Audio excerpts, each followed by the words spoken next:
Alvina. I'm the community manager here at Block 71. Today I have with me Simon, who is going to join us for coffee today. So Simon's from Equatorial Space.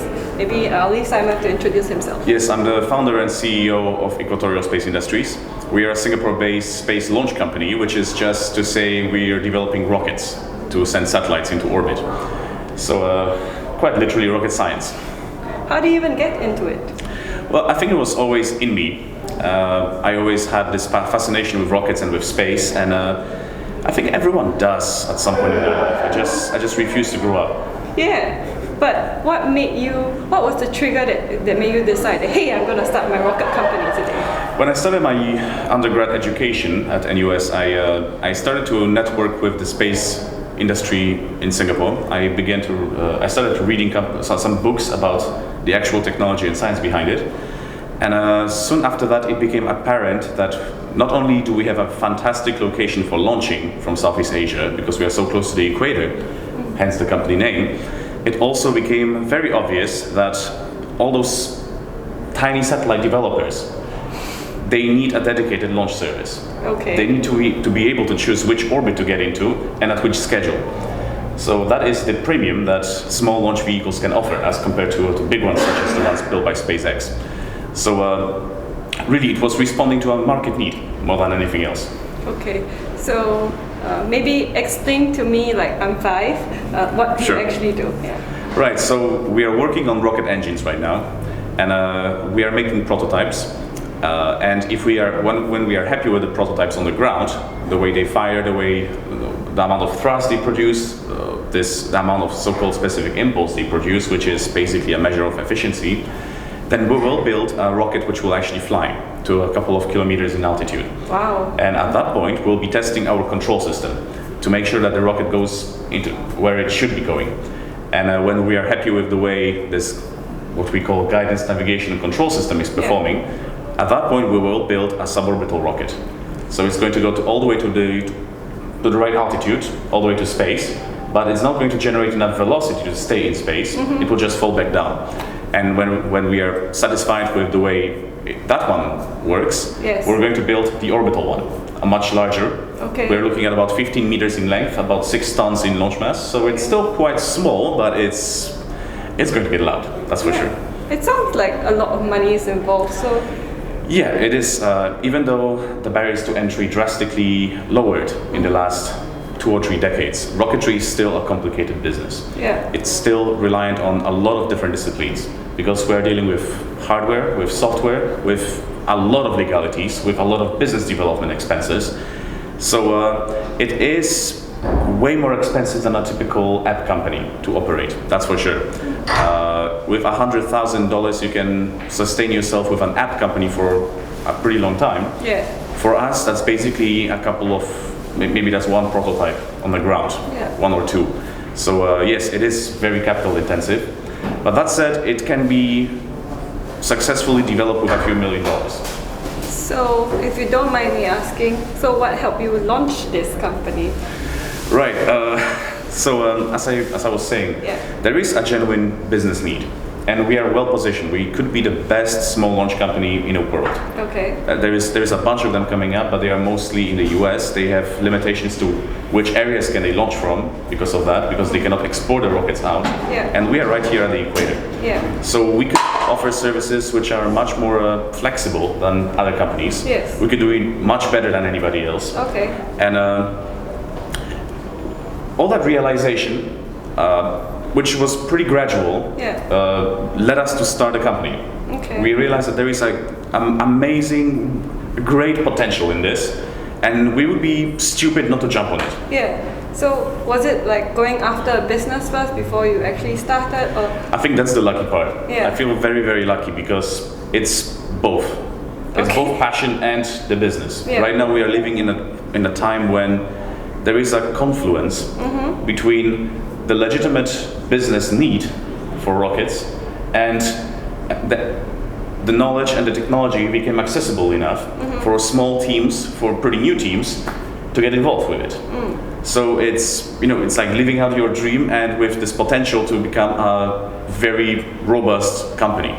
That nice. So it's the best thing ever. Yeah. Wouldn't want to be anywhere else. All your stars will align perfectly. Pretty much, yes. Yes. So at this point, it's up to us not to mess it up. Okay, so my other question is, rocket science seems like a really, really niche subject. Where do you even find, your team? Like, how do you even start finding a team to assemble?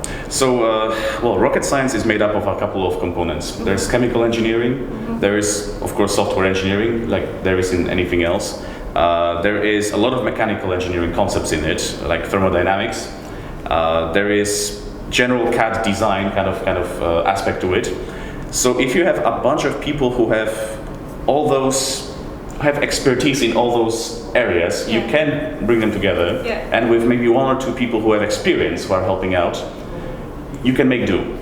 So rules of physics are still the same. So even though the product is different than what you normally work on, the principles are still the same. Okay.